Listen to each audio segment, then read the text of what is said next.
raise your hands for the mic and we'll go into questions for Coach Green. Hi, Coach.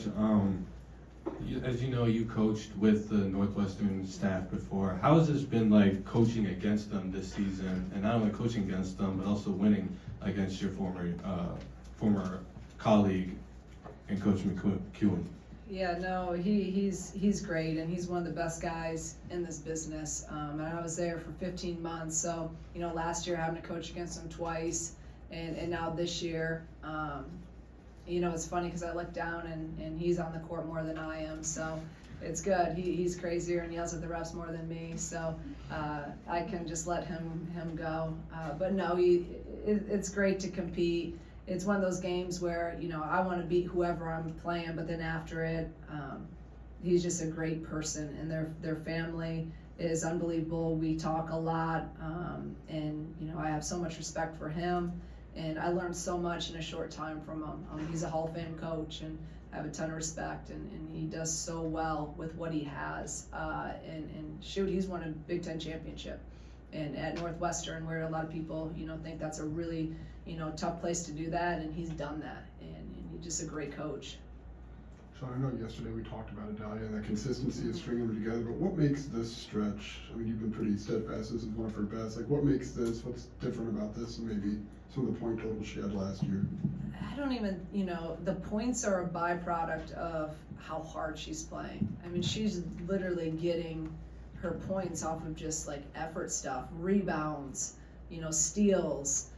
She just is playing so hard for so long, and I thought last year there was ups and downs. Even in games, there were spurts she played really, really hard, and we always were like just this sustained, effort. And now I don't know what's gotten into her, but she's able to do that, and now she's defending at an elite level for, a long period of time. Now she's scoring her drive, she's finishing better. She's 8 for 11 from the field. She's hitting that 15-foot shot.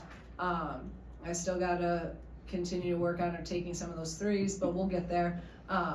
It's just, I've said this so many times about her, like just her as a person, and how she handles herself and how hard she works and how passionate she is. You just can't be any happier for someone like her, and I'm hard on her. I get on her all the time. But I just do it because I love her to death, and I know that she has so much in her, and now I haven't had to yell at her that many times in games, so it's been kind of nice. She's just doing what she's supposed to be doing, and we're playing a lot better when she's like that. Shauna, just to get to the free throw line 27 times, especially there in the third quarter where they made that run and you were able to get to the line and kind of maybe stem the tide there. What did that kind of do for you in this game tonight? It was huge, and that's something I have been harping on them and talking to them about, and then I was really adamant after our last game about being the aggressor. I just thought we were so passive at Purdue for whatever reason, whether they were in their blizzard defense or their man defense, about getting downhill, getting to the rim, and especially with Makaira. After looking at some analytics, and this is the year in all of her years that she's gotten to the free throw line the least. So really being, I just told her you have to continue to be that aggressor, and you saw her from the start attacking hard, and I don't know if she's ever got to the line 11 times in a game, so that's really, really big. And as a scorer, I always tell people this, like, as a scorer, you got to manufacture points, and the free throw line's the best way, and it also gets you into a rhythm and gets you confidence. So I could not be more happy with her attempts, and then in general, getting there 27 times. It's been something we've really been focusing on.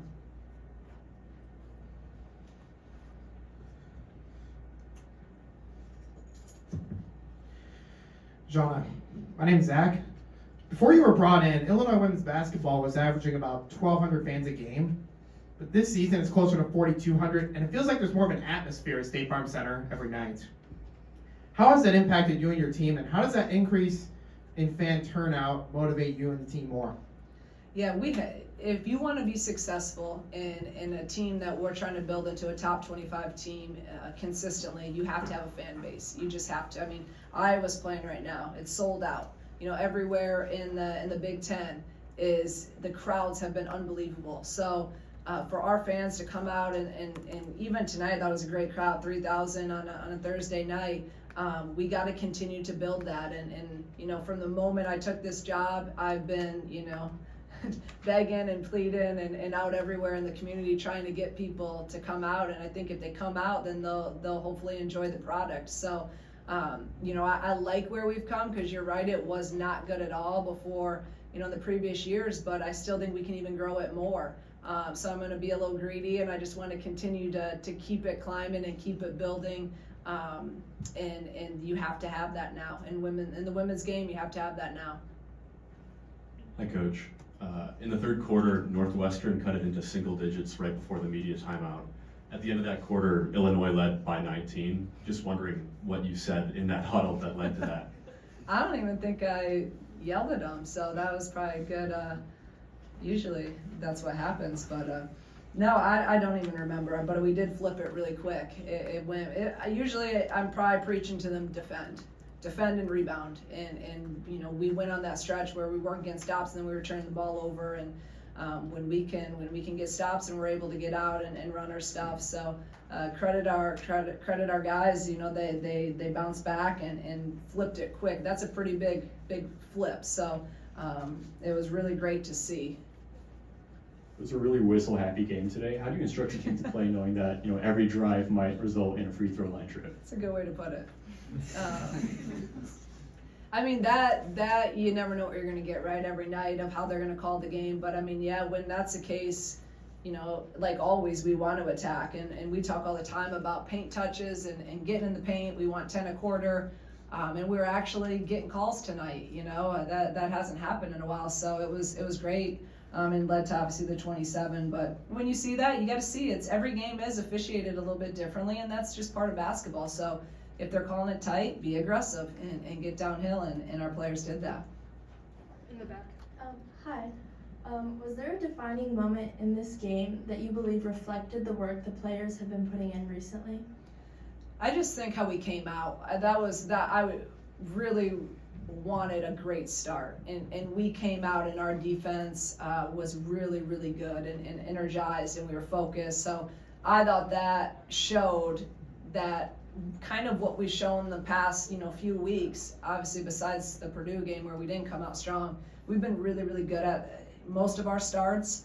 And then the third quarter again, I thought we came out at halftime pretty well. So those are some things we've been talking about, we've been working on, and they executed.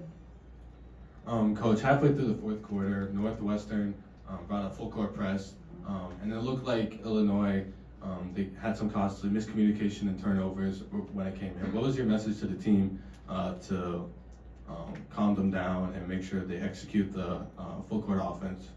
Take care of the ball. Stop throwing it to the team in purple. And there was a few there that we kind of just like, I mean, we were throwing it right to them, and it's just calm down, run our press break, and get the ball, just get it and go. And then I thought we did a little bit better. And then again, I had some different lineups out there too. And I wanted to see what they were going to do in those moments, but we knew they were going to come, and I mean, they had to. They were down, you know, so much, so we knew that press was going to come, and we just got to do a better job taking care of the basketball. So 9 out of your 11 losses this season have been by an 8-point difference or less. So obviously that's really close. Those are against amazing teams. What are those little tweaks that you want to make with your team stepping into the end of the season? Why do you have to remind me of that? You know, it's good and bad, right? You're right there, 9 out of the 11. I mean, really, there were possession games, and you kind of look back, what if we could have got, you know, a few of them, and it's totally different. But we also, we were right there, and we've come a long ways, and we've learned so much. This year has just been such a challenging year, but it's also when you have challenges and when you have adversity, unfortunately in life, that's the best time that you learn and you grow. I think we've really grown a lot this year in a lot of different areas, and have come together as a team and are very, very tight and connected. But yeah, we've taken it, and we'll reference, you know, even tonight we reference certain things that happen in Purdue so we can get better at. And I always say, like, it's only a failure if you don't learn from it and get better from it. But those are stepping stones and really building a program. And I think that that's the thing that sometimes, this is only year 2 for us. And, we come in and win 20-some games last year and go to NCAA tournament and do things that haven't been done in a long time. Sometimes you think you're maybe a little bit, no, we're still building a program, and there's steps in building a program. And for whatever reason, I just believe we had to go through some of these things this year, and hopefully we'll continue to get better and learn and win some of these tight games coming up. But yeah, a shot here or there, a stop here or there could have been a lot different. Coach, you mentioned a few times testing out different lineups in different spots tonight. Some really good minutes from Shea Bolan. Was there anything different you saw tonight or coming into this week during practice? Yes, and I told her in the locker room, she's had great practices. She had one of her best practices yesterday. And for when you're trying to get more minutes and you're trying to change your role, or if you're trying to get better as a starter, every player's different, but practice is so important. And that's where you have to if you're someone really trying to earn more time, your practices you gotta approach that like it's your game. And you gotta be ready, every single day, and then that builds trust and confidence within yourself, and it also builds trust and confidence with me. So I knew, I had a really good feeling that she was gonna play well tonight, and that's why I put her in right away, because of her practice. There's no doubt there's direct correlations between that. All right, last question here. Just, the upcoming stretch here, all against teams that are ahead of you in the standings, just starting with Maryland, just how important of a stretch is this as you kind of look to move up seeding wise for the Big Ten tournament? Yeah, it's a gauntlet. I've tried to not really look, cause I'm like, we have how many, quad 1 games everyone's ranked, or, it's all the top teams. So, Maryland's the first one though, and I'm gonna continue just, one day at a time, one opponent at a time. So tonight, when I go home, it'll be watching Maryland film, and obviously we played them already, so we have a good feel. We'll prepare tomorrow, and we'll just try to, we'll come up with our game plan and come out. And this is a big game because we're tied with Maryland right now. We're both 5-7. So whoever wins Sunday is going to get that next step up. And every game, I truly believe this team can beat anyone we play, or you can lose to anyone you play. It's just how consistent, what's our execution level. So one at a time. Start with Maryland, and this is a big game. It's a big game Sunday. Thank you guys.